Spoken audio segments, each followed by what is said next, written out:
Prezados irmãos que nos acompanham, nós temos esta belíssima narrativa de uma das tantas aparições de Jesus ressuscitado. Jesus aparece diante destes dois discípulos, rumo à cidade, que estão voltando de Jerusalém, rumo à pequenina cidade de Emaús. Aparece no meio deles, conversa com eles, caminha com eles. No entanto, ainda eles não haviam reconhecido Jesus, e vão reconhecer justamente no partir do pão. E eles então reconhecerão o Senhor, e os seus corações arderão, justamente por sentir novamente a presença do Senhor, a presença do Mestre. A localidade de Emaús, ela não está de certa forma localizada com certeza. Já dizia o início do Evangelho, que eles conversavam pelo caminho para um povoado, indo para um povoado chamado Emaús, distante mais ou menos 11 quilômetros de Jerusalém. E quando nós ouvimos esta explanação do Evangelho, podemos aqui tirar várias hipóteses, e é muito sugestivo, porque nos deixa justamente pensar que Emaús representa na realidade, já que não há uma definição exata do lugar onde seja Emaús, o evangelista Lucas quer na verdade nos mostrar que Emaús aqui representa na realidade todos os lugares, todos os lugares.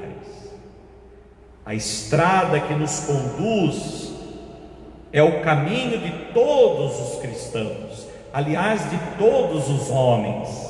E nas suas estradas, nas estradas da nossa vida, Jesus ressuscitado se faz companheiro de viagem de cada um de nós.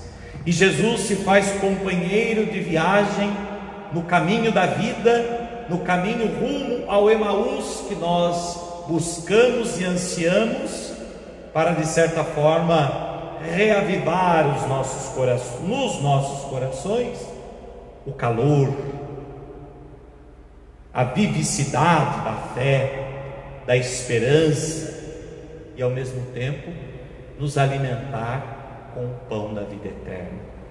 E assim como não há uma certeza, uma identificação certa da cidade de Emaús, porque Emaús pode ser todos os caminhos, o caminho de cada um de nós, também é interessante que o evangelista diz o nome apenas de um dos dois discípulos que estava caminhando. Eram dois, no entanto, o evangelista diz que um deles se chamava Cleofas. Interessante, porque o discípulo fez questão de dizer o nome de um e não dizer o nome do outro, porque na verdade o outro discípulo sou eu, o outro discípulo é você, o outro discípulo é cada um de nós que percorremos este caminho também com Jesus, que também podemos fazer a mesma experiência que esses discípulos fizeram, que é de caminhar com Jesus, de ouvir a sua palavra, de alimentar-se deste pão partido e repartido que Ele mesmo, no qual Ele mesmo se entregou por nós. Por isso, Emaús é o caminho da vida de todos nós, e todos nós também somos esse discípulo, esse outro discípulo, que somos chamados também a fazer esse caminho e a fazer essa experiência de ressurreição. E no diálogo dos discípulos com aquele viajante até então desconhecido, impressiona muito a expressão que o evangelista Lucas coloca nos lábios de um deles, Cleofas. Assim diz: nós esperávamos que ele iria ressuscitar, esperávamos que ele iria destruir, que ele iria restaurar Israel, esperávamos isto e mais aquilo, e no entanto, já fazem 3 dias que tudo isso aconteceu. Vejam, Esse verbo no passado, ele diz tudo. Esperávamos, acreditamos, seguimos, esperamos, mas acabou. E também Jesus de Nazaré, que se mostrou um profeta poderoso em obras e palavras, falhou. E nós ficamos desiludidos, desanimados. Este drama que viveram aqueles discípulos, representados hoje por esses 2 discípulos de Emaús, surge também como que um espelho da situação que muitos de nós cristãos também vivemos. Muitas vezes parece que a esperança da nossa fé tenha falhado.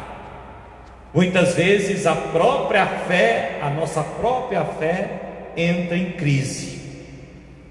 E a nossa fé entra em crise justamente quando nós fazemos experiências negativas ao longo da vida. E essas experiências negativas que nós experimentamos ao longo da vida nos fazem muitas vezes sentir abandonados pelo Senhor. E nos vemos então desiludidos, desanimados, desencorajados, aflitos. Nós estamos vivendo esse tempo de pandemia e certamente muitos esperavam do Senhor uma reação. Muitos esperavam do Senhor uma atitude diferente daquela que muitas vezes Ele tem diante desta pandemia.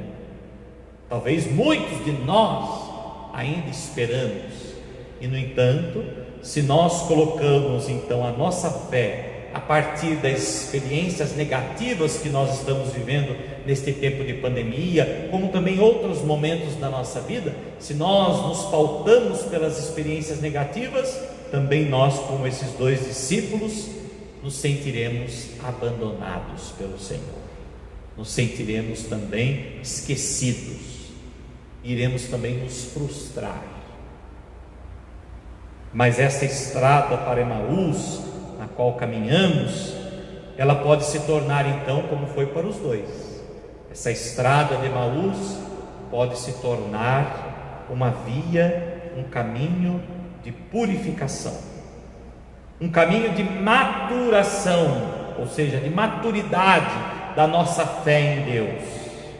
Também hoje nós podemos entrar neste mesmo itinerário, fazer este mesmo itinerário que fez os discípulos de Emaús e purificar também a nossa fé, porque muitas vezes a nossa fé precisa ser purificada, a nossa fé precisa atingir a verdadeira maturidade que Jesus esperou dos seus discípulos e que esperava de todos nós. E foi justamente por isso que Jesus foi dialogando com eles, explicando para eles as Escrituras. Jesus foi fazendo com que aqueles discípulos pudessem purificar a sua fé, para que aqueles discípulos pudessem amadurecer a sua fé em Jesus Cristo.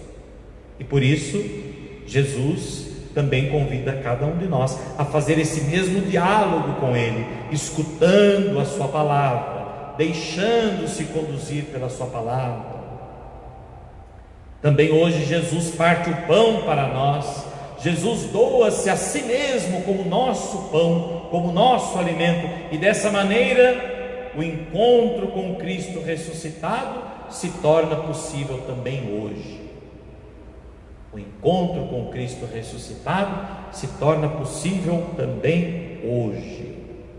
Hoje Ele se doa a nós, hoje Ele doa-nos uma fé mais profunda, Ele possibilita para nós uma fé mais profunda, autêntica, harmonizada, por assim dizer, através do fogo deste evento pascal, da luz que aquece, a luz de Cristo ressuscitado, que aquece, mas também que queima, e assim revigora, restaura, aprofunda, autentifica, harmoniza a nossa fé. Uma fé robusta, uma fé forte, significa uma fé que não se deixa levar, uma fé que não se deixa se alimentar por ideias humanas, mas uma fé que se deixa levar pela palavra de Deus, uma fé que se deixa influenciar pela presença real do Senhor nos sacramentos, uma fé que se deixa levar pela luz de Cristo que resplandece na sua igreja. Por isso, meu irmão, não se deixe levar por uma fé em ideias, sobretudo ideias humanas, mas que a sua fé seja robustecida, fortalecida pela palavra de Deus, pela presença real do Senhor no sacramento, pela igreja de Jesus Cristo sobre a terra, que nos orienta, nos conduz, nos fortalece. Este maravilhoso texto também evangélico de hoje, ele contém de certa forma a estrutura da missa. A primeira parte da missa é a escuta da palavra através das Escrituras, o que aqueles discípulos justamente viveram, foram ouvindo a Escritura, ouvindo a palavra, e Jesus foi justamente mostrando para eles nas Escrituras aquilo que devia acontecer e quem realmente ele era. O primeiro momento da missa, a primeira parte da missa, é também uma parte de instrução, não instrução do padre, mas pelo contrário, o padre com o seu povo, todos nós, no primeiro momento, na primeira parte da missa, todos nós somos instruídos por Jesus. Ouvimos a palavra, refletimos essa palavra, rezamos, iluminados por essa palavra, mas temos também a segunda parte da missa, que é justamente quando o Senhor se coloca também à mesa com aqueles dois discípulos, parte o pão, os abençoa, distribui e dá a cada um deles. É a liturgia eucarística, é a comunhão com Cristo, presente no sacramento do seu corpo e do seu sangue. Que possamos então, meus irmãos, tomar consciência de que nós somos esse outro discípulo, que somos chamados a percorrer este caminho, em diálogo com o Senhor, deixando-se conduzir pela sua palavra, amadurecendo e purificando a nossa fé e sendo então sustentado pela sua presença nos sacramentos, sobretudo o sacramento da Eucaristia. Que o Senhor seja sempre a luz que vem iluminar, aquecer, mas também queimar os nossos corações, sobretudo queimar no sentido de purificar aquilo que talvez não esteja de acordo com aquilo que Deus espera de nós. A conversão é constante. O tempo da Páscoa é também um tempo de conversão. Todo o tempo é tempo de conversão. Que esta oitava da Páscoa que nós estamos vivendo, ou seja, estes 8 dias de Páscoa, sirvam também para a nossa verdadeira e sincera conversão. Assim seja. Amém.